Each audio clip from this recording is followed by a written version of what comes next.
Should I go off on a rant and become emotional and let you guys see how angry and how sad I am feeling about things? Or should I read a well thought out essay to you when I am feeling calm and level headed?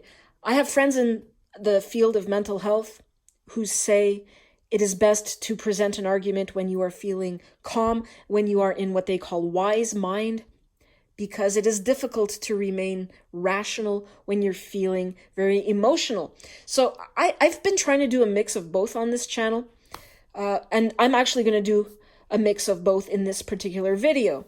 Editing this video now and realizing how long I rambled on, I've decided to make a separate video for the essay. Otherwise, this video would just go on too long. So keep your eyes open for that video. I will be uploading it soon. I'm going to start by ranting a little bit. This here is the Canadian Tire catalog. For those who don't live in Canada, Canadian Tire is a home hardware and automotive store. It's very popular. And of course, what you see on the cover is a fucking dog jumping into the water with two girls. And I know that most people will look at this picture and think that the dog is a family member. You see this everywhere. I've recently had my attention drawn to this particular video on YouTube that people are discussing in my Canine Aversion closed group on Facebook. And if you're not a member, come and join us. I am incensed by this video. It makes me furious, it makes my blood boil, and it makes me sad. Good boy. Good boy.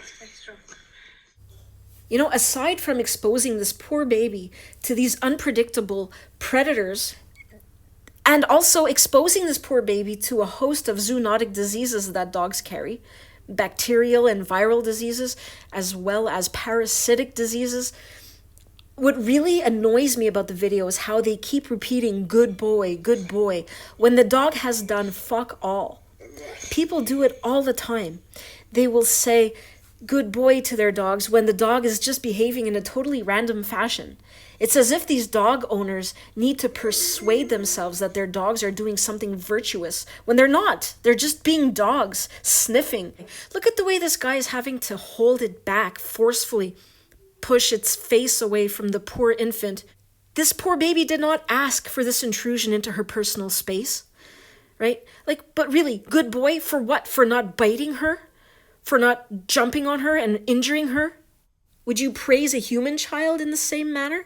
If this poor baby had an older brother or sister who did not jump into her face and bite her and scratch her, would you say, good boy to that child? And another thing that showcases just how mental these dog owners are, they have named this dog Phil. People are giving their dogs human names. This is another way we are humanizing these beasts. And it is just absolutely crazy. I'm going to talk soon about how mental it is to compare dogs with children. And another thing, can you just imagine the amount of hair in this home and the stench? I can smell their home from here. Now have a listen to this. Baby, she's sister. Nico. These people need to be put into prison for endangering their child in this manner. Or they need to be put into an insane asylum. It's your sister? Really? You cannot be the sibling of an animal that is of a different species. What? This is a disaster waiting to happen. What is wrong with people? They trust these dogs implicitly. They think these dogs will never harm this baby. Are you serious? Just like all of the huskies that were raised in loving homes and never showed any aggression, that killed all of these babies, right? They were raised with love. What is it about dog nuts that makes them believe that when a dog attacks a child, that the dog was somehow provoked or abused or mistreated in some way?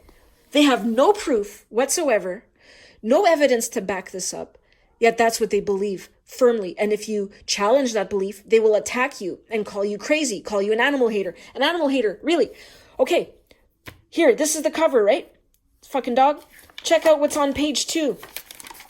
Sorry, page 3 of the catalog. Fucking meat. You know what meat is? Meat is animal flesh. It's being glorified here. We know what a dog is? It's an animal. Animal lovers, this guy's an animal lover, right? If I say that it is wrong to keep a pet, I'm an animal hater. This guy who's funding the torture and death of this animal, he's not an animal hater. No, because he's got a fucking dog. You look through this magazine, there's a fucking dog in the house with all of these accessories. You got, hold on. There's the dog on the deck, and here's a dog in the garden. I mean, these dogs are being placed in these ads. Why?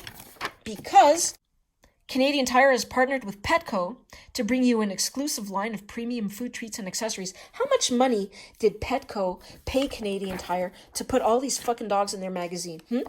Because by doing so, Canadian Tire is managing to convince people that these shit-eating, instinct-driven animals are family members and need raincoats. Because coyotes need raincoats and wolves need raincoats and foxes need raincoats. These dogs don't need raincoats. They don't even want to wear raincoats. They're probably annoyed by having raincoats and fucking flotation vests, beds. You know, what they are selling us is the idea that dogs are family members, that they are our children, our fur babies, and deserve to be treated like human children. This is a lie. They have no sense of morality whatsoever. They are incapable of love. All these comments in this goddamn video talking about how these dogs love the baby and are going to protect the baby. How do they come up with this nonsense? These people are delusional. They may as well be saying the same thing about teddy bears. This article, which I will link you to in the description, was written by a doctor of veterinary medicine.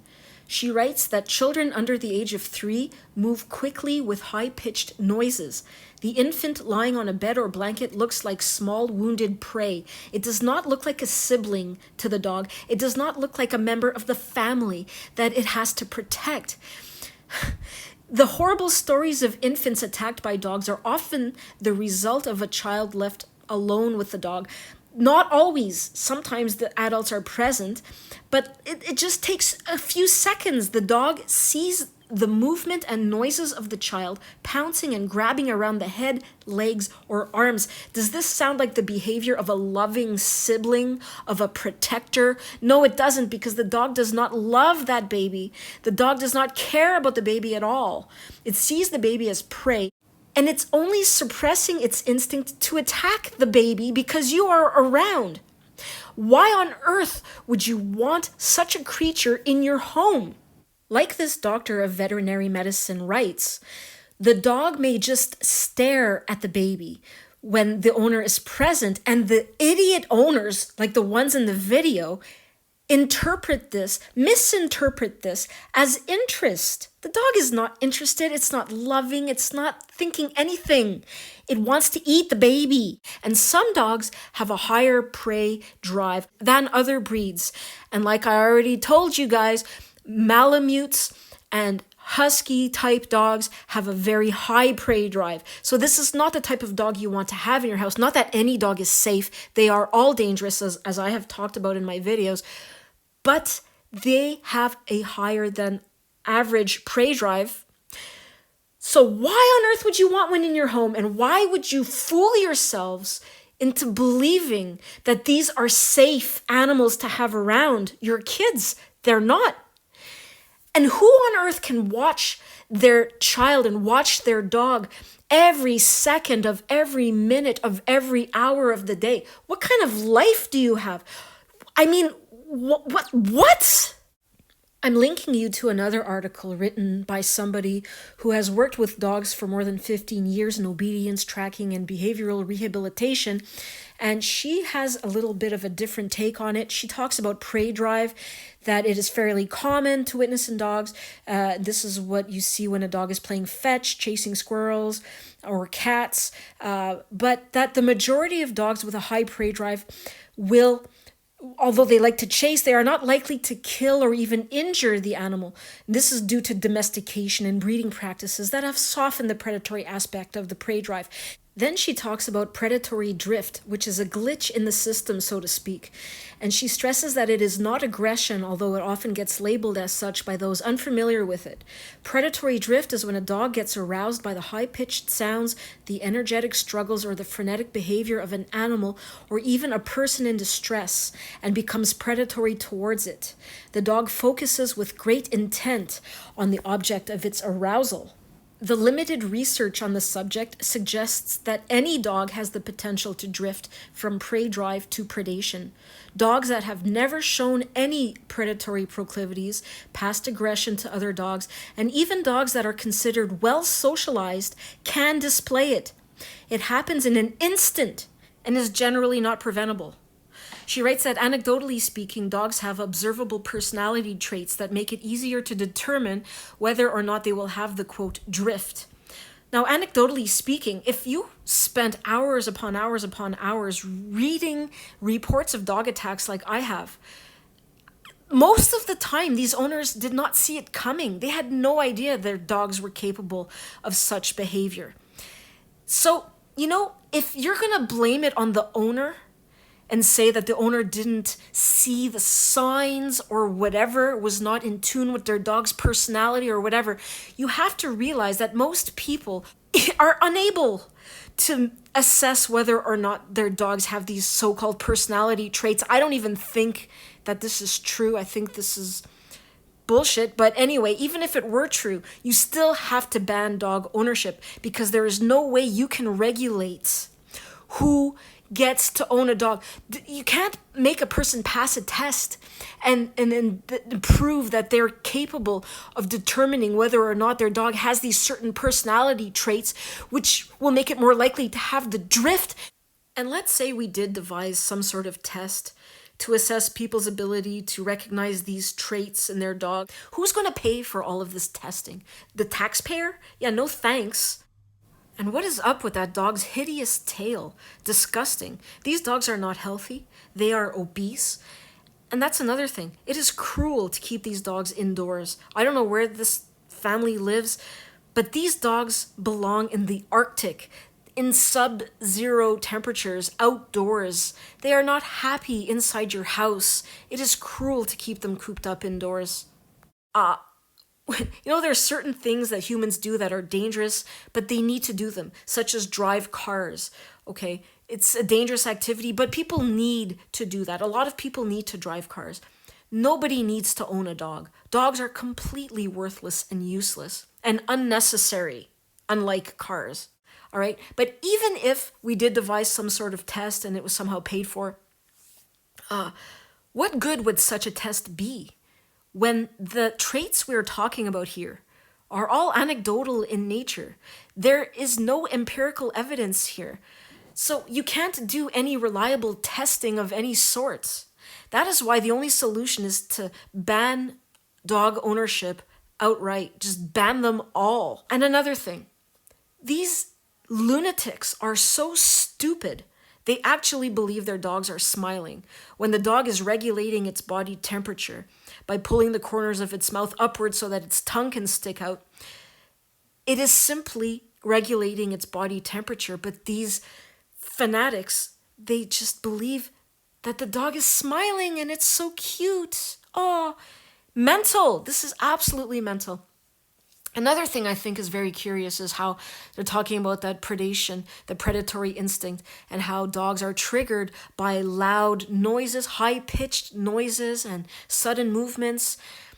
In many cases, they are attacking and killing babies who are asleep in their cribs. These babies are not making high-pitched noises. They are not making sudden jerky movements that make them look like prey. They are sleeping soundly in their cribs. So what gives? Why are the dogs doing this? I think, and again, there's no empirical evidence here, but scientists need to get on this. But I think it's what I Hate Dogs said. It's like he said in his videos. These dogs view babies as competition for food, and they therefore want to eliminate the competition by killing the babies. Scientists, they themselves are affected by this mental illness. They are delusional. They are just as irrational as all of these dog fanatics. So they have no interest or ability even to conduct the studies that need to be done. I don't know what's going to happen, how this is going to happen. I'm just hoping that my videos will make people wake up so that eventually someone who is a scientist will have their eyes opened and realize, wait a minute, we need to really look into this and expose the truth about dogs, because those who are in the dog industry do not want the truth to be revealed.